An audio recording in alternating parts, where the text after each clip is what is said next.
बिस्मिल्लाहिर्रहमानिर्रहीम। Dear students, अस्सलाम वालेकुम। चैप्टर नंबर 5 के 7वें लेक्चर की तरफ हम चलते हैं। ये लेक्चर हमारे पास छोटे छोटे दो टॉपिक्स को कवर करेगा, जिसमें पहला टॉपिक है हमारे पास weightlessness in satellite and gravity free system. पिछले टॉपिक में हमने ये देखा था कि ग्रेविटी फ्री सिस्टम क्या हो सकता है। हमने ये देखा था कि अगर एक frame of reference freely falling हो तो उसके अंदर जितने भी ऑब्जेक्ट्स होते हैं वो वेटलेस हो जाते हैं। जैसे कि हमने एग्जांपल के तौर पे लिया था लिफ्ट की एग्जांपल, जिसमें एक फ्रीली फॉलिंग लिफ्ट में हमने देखा कि वो आ, उसके अंदर ऑब्जेक्ट्स या उसके अंदर जो मास हमने सस्पेंड किया था वो वेटलेस हो गया था। अब अगर हम बात करें इसकी,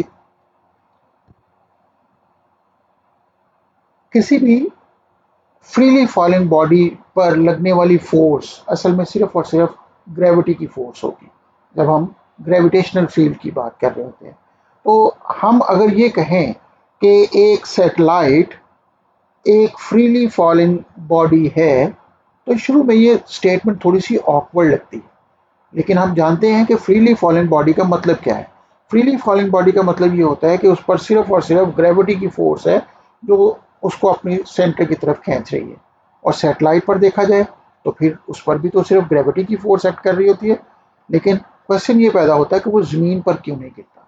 जैसे यहाँ पे इस सैटेलाइट की हम बात करें तो फर्ज करें कि ये हमारे पास सैटेलाइट है जो इस तरह ज़मीन के गिर्द रिवॉल्व कर रहा है।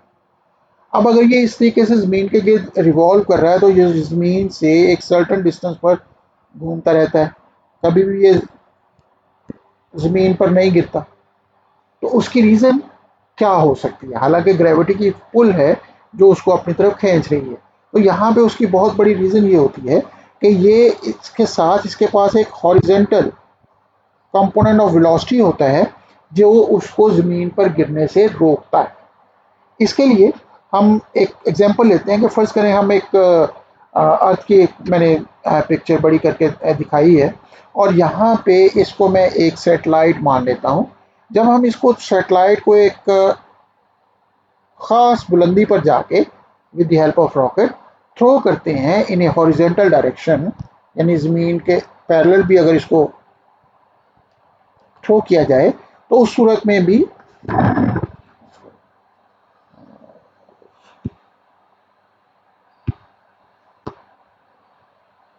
अगर मैं इसको इस तरीके से इसको थ्रो किया जाए तो होना ये चाहिए कि अगर यहाँ पे ग्रेविटी ना हो तो ये इसी तरीके से ज़मीन की ग्रेविटी से बाहर निकल जाए, लेकिन चूंकि ये ग्रेविटी के अंदर ही होता है तो और इसको बहुत ज़्यादा स्पीड के साथ लॉन्च ना किया जाए यहाँ पे जाके, तो ये यहाँ से होता होता वापस प्रोजेक्टाइल की तरह ज़मीन पर आके गिर जाएगा। इसी तरीके से अगर मैं इसकी स्पीड को बढ़ा दूं तो फिर ये गिरेगा सही, लेकिन हो सकता है यहाँ आके गिरे। और इसी तरीके से जैसे जैसे स्पीड बढ़ती जाएगी तो ये इसका डिस्टेंस भी बढ़ता जाएगा to on the surface of the earth, लेकिन वो ज़मीन पर गिरेगा। और अगर हम इसको बहुत हाई स्पीड के साथ इतनी स्पीड के साथ जो रिक्वायर्ड हो सकती है के साथ थ्रो करें तो ये फिर मुमकिन होगा कि ये इस तरीके से मूव करे कि जितना ज़मीन का कर्व हो उसी कर्वेचर के साथ सिंक्रोनाइज इसका पाथ भी हो जाए, तो ये फिर एक सर्कल में मूव करना शुरू कर देगा।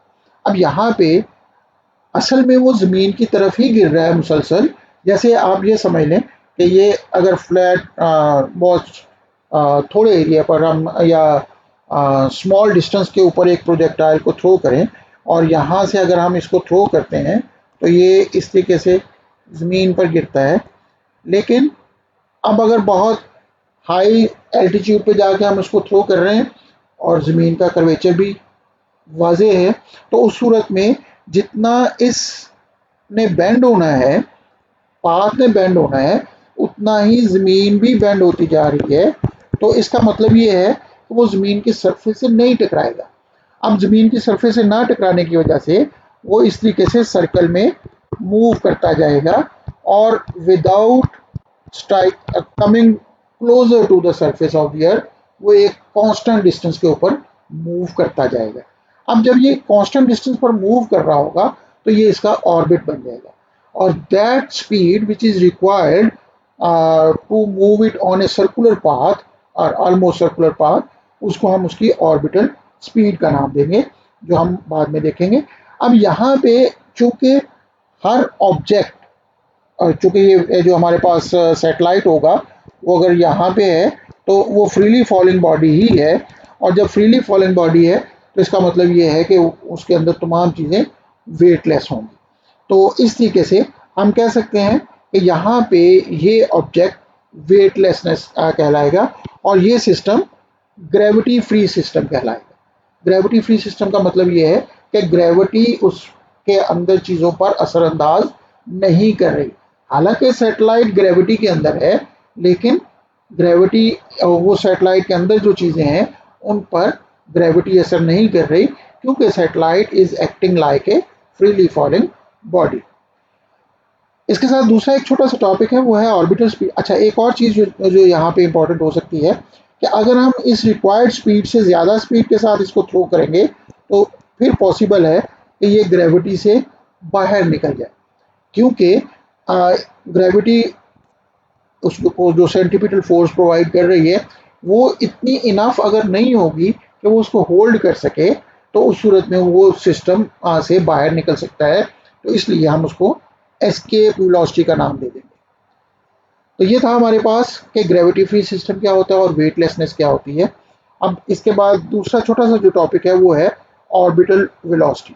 ऑर्बिटल वेलोसिटी की जहाँ तक बात है, उस अभी हमने बात की कि फ़र्ज़ करें कि एक सैटेलाइट है जो रिवॉल्व कर रहा है around the surface of the earth in a certain orbit, और सपोज कर लें कि ये हमारे पास h हाइट पर है, सरफेस ऑफ द अर्थ से हाइट h पर वो ऑर्बिट कर रहा है। तो इसका मतलब ये उसका ऑर्बिट होगा जिसका रेडियस r के बराबर हो सकता है, और ये हमारे पास स्मॉल r अगर उसका रेडियस है, और ये इस कांस्टेंट रेडियस के ऊपर मूव कर रहा है, तो इसका मतलब ये है कि ये इसकी जो इनिशियल या टेंजेंशियल वेलोसिटी है, सॉरी, जो टेंजेंशियल वेलोसिटी है वो अलोंग द टेंजेंट होगी, लेकिन जहां पर भी ये मूव कर रहा होगा, ये मूव कर रहा होगा due to gravitation of the अर्थ।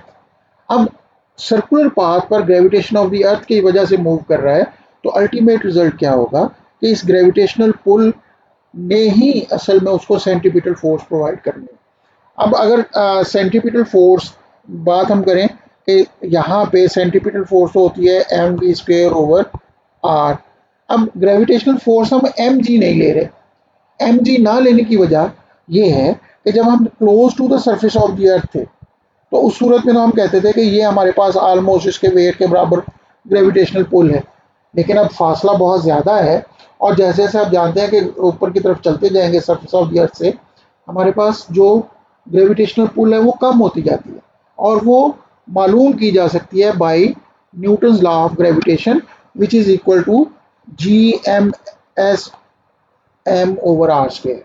यानी force of gravity F is equal to M G हम इस्तेमाल करते हैं when close to the surface of the earth, और ग्रेविटेशनल पुल को हम इस्तेमाल करते हैं F is equal to G M M over R square जब डिस्टेंस ज़्यादा होता है। ये ज़हन में रखना है। तो यहाँ पे डिस्टेंस ज़्यादा होने की वजह से हम एम जी इस्तेमाल नहीं करेंगे, बल्कि जी एम एस, ये इसको अगर मास ऑफ द सैटेलाइट के लिए ऐसे लगाया हमने। तो ऐसी सूरत में यहाँ पे मास ऑफ द सैटेलाइट और यहाँ पर भी मास ऑफ द सैटेलाइट, इन दोनों को फार्मूलों को चूँकि दोनों सिमिलर होंगे तभी वो एक कांस्टेंट स्पीड ऑर्बिट के अंदर मूव कर सकेगा। तो हम कंपेयर करेंगे, फिर एम से एम कट जाएगा, तो यहाँ से एक आर से या आर स्क्वेयर वाला स्क्वेयर कट कैंसिल हो जाएगा, तो यहाँ से V square will be equal to G M over r रह जाएगा। तो अल्टीमेटली v की वैल्यू जब हम कैलकुलेट करना चाहेंगे तो वो G M over are under root के बराबर आ जाएगी। अब यहाँ पे जो देखने वाली बात है वो ये है कि इस जगह पे आप गौर करें कि इस फार्मूले में,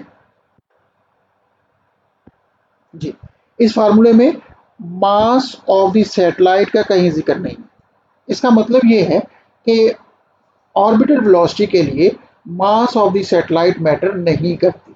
मास ऑफ द सैटेलाइट मैटर ना करने का मतलब ये है कि सिर्फ और सिर्फ हमें देखना होगा कितनी हाइट पर हम उस सैटेलाइट को भेजना चाह रहे हैं ताकि वो रिवॉल्व कर सके एक सर्टेन ऑर्बिट के अंदर। वो सिर्फ और सिर्फ आर पर डिपेंड करेगा। अब अगर आर हमने ज़्यादा करना हो तो जो रिक्वायर्ड ऑर्बिटल स्पीड है वो कम हो जाती है, क्योंकि ये v is inversely proportional to r under root. तो जितना आर ज़्यादा होगा रिक्वायर्ड स्पीड ऑर्बिटल स्पीड उतनी कम होगी। तो इसलिए हमारे पास ये फार्मूला बनता है G M over are under root के साथ। तो mass of the satellite is unimportant in this case.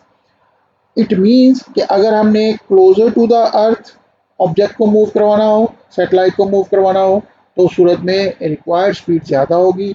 अगर हमने फार्दर लेके जाना हो तो उस सूरत में रिक्वायर्ड स्पीड कम होगी। लेकिन अगर हम यहाँ पे मूव करवाना चाहते हैं तो जो क्रिटिकल स्पीड होगी in the absence of any frictional effects वो G M over are under root के बराबर होगी। तो ये था हमारे पास ऑर्बिटल स्पीड, और उसके साथ साथ हमने ग्रेविटी फ्री सिस्टम की बात की। तो हो आप लोगों को टॉपिक की समझ आ गई होगी। अगर कोई क्वेश्चन हो तो आप लोग पूछ सकते हैं इन द कमेंट बॉक्स। मैं कोशिश करूंगा कि बहुत जल्द उसका आंसर भी दूँ। अगली वीडियो तक के लिए अल्लाह हाफिज़।